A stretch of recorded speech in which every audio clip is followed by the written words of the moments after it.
Hello there guys and welcome back to the channel. So we have Alliance War update and Season 47 announcement. Now both these topics are kind of correlated, so I'll try to cover them in the same video depending how long this first part goes. If not, I'll do the Season 47 in a separate one, but it's much of the same. So let's start with the message from the game team. We want to spend some time today talking about the current state and future of Alliance War. The recent unhappiness regarding the difficulty of the defense tactic this season has spurred a lot of conversation amongst our players, and the dev team has been listening. Thanks in part to feedback from many in the community. Shout out to our content creators. In particular, we identified a number of issues with the node and got together to discuss them last week. Unfortunately, solutions to many of these issues are deeply rooted in the design of the game mode itself and are not something we can fix quickly.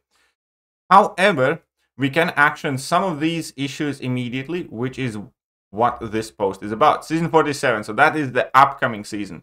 Before we get into the exact changes to the potion economy, we want to remind you all that we still have a change coming to modify health potions across the game to scale with the boost, and we are hoping to have this ready for launch in March.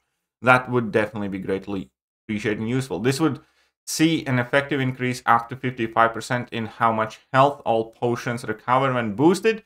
That effectively upgrades the potency of all Alliance War potions in competitive alliances by a full level. That is accurate, and that is a very, very good thing that will come to the game, hopefully.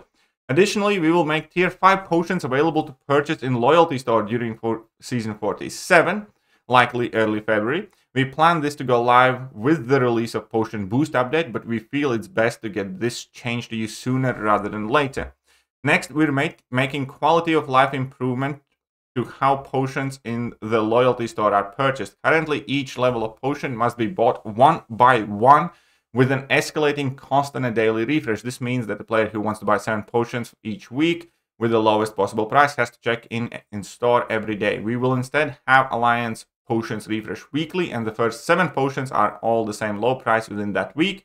The overall price will remain the same, but it will be much easier to get full benefit from the lowest price point and much cheaper to buy multiple potions above that point quickly. That is also a neat change. There's not much I can complain about that.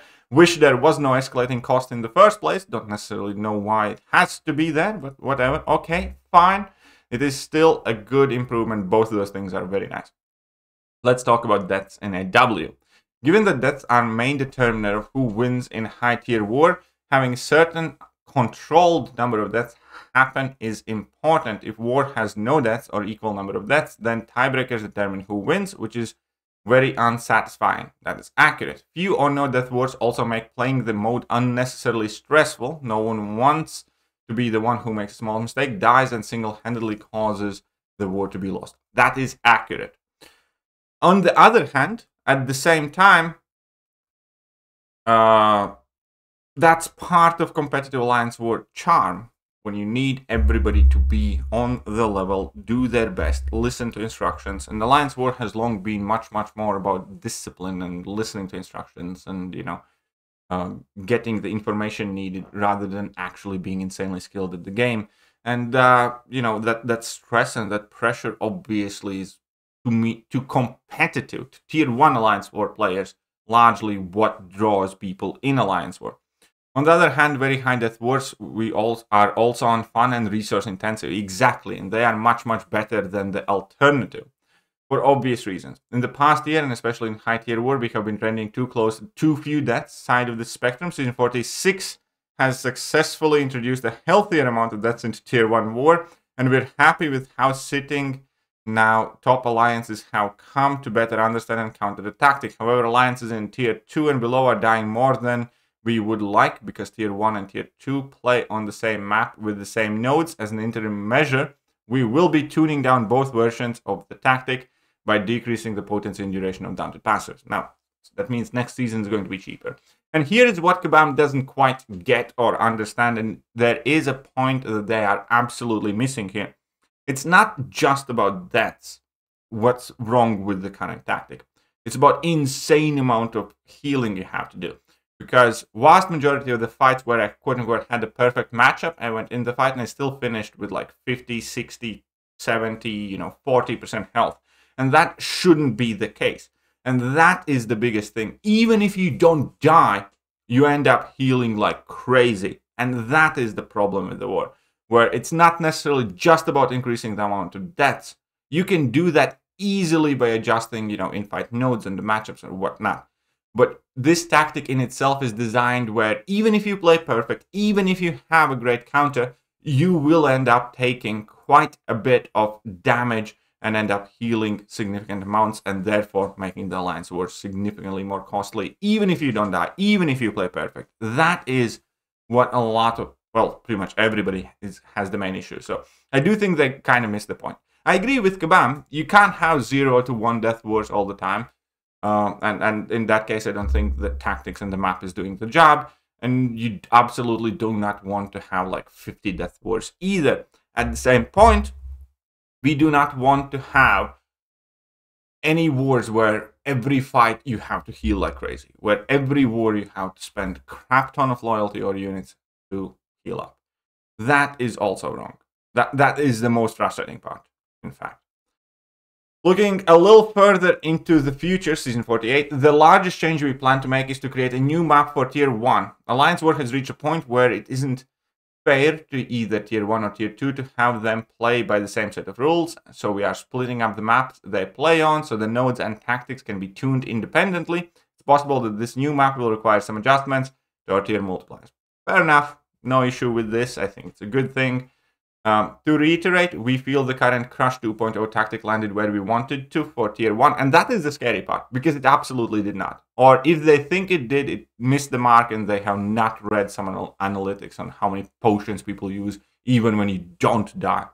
So expect the next tactic for that level to feel similar, which is a scary thought, which again, I think they are missing the point here, missing the biggest problem. But things will be easier for Tier 2, which is fair enough. I'm sure Tier 2 players are happy for that. And for everyone on the Challenger map, we don't have any planned node changes for this Tier 1 map yet, but you can expect those in the future. Fair enough. Another change coming in Season 48 is improved access to 7-star Loyalty Crystal. Now, this is getting in the territory where I'm a bit skeptical, but okay. The Loyalty Store was never intended to directly compete with Season rewards, but rather to supplement them for less competitive alliances. Having a 7-star crystal with exclusive champions that is only available in the Loyalty Store creates a conflict of interest for our players who have to choose between fighting for better Season rewards, which often involves investing loyalty in potions and boosts, or saving their loyalty for the 7-star crystal. We don't want you to have to make that choice, so starting in Season 48, we will be introducing 7-star loyalty shards and adding them to Season rewards, replacing some of the generic 7-star shards.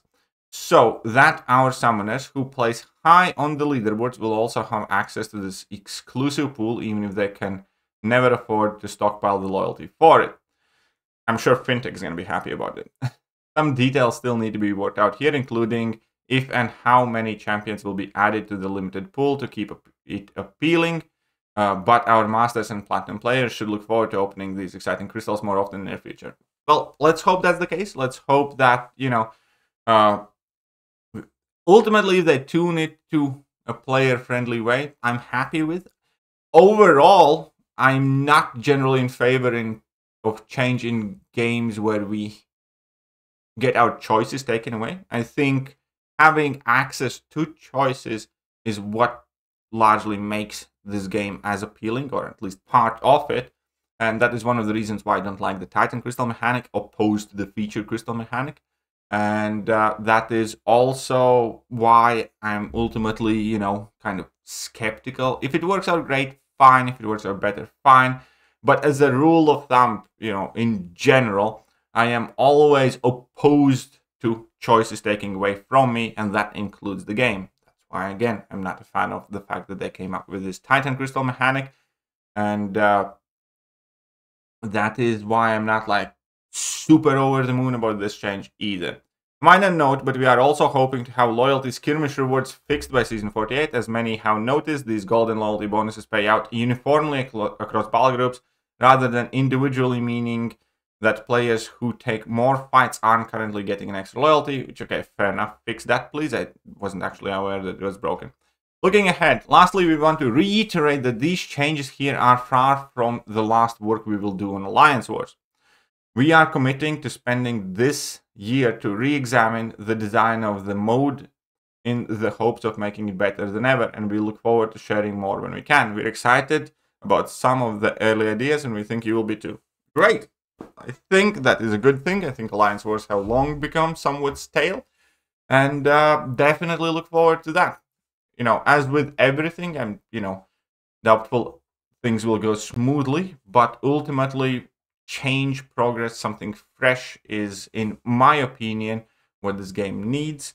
And I look forward to it too. I like Alliance War, always have. And most of this stuff definitely seems like very, very positive changes to the war in general. As I said, I do think they're kind of missing some points, for instance, with the death counts and the fact that the tactic landed where they wanted to land, because if this is what we can expect in Alliance War, I'm sure the game mode is going to get significantly less popular.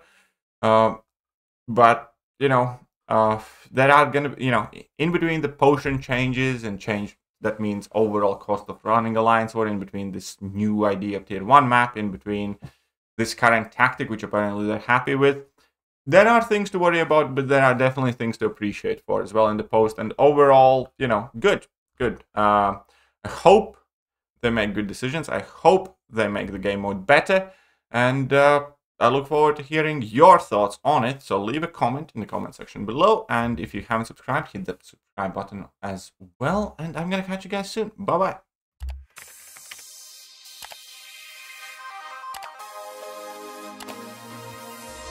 Hello there guys, and welcome back to the channel. So we have all the information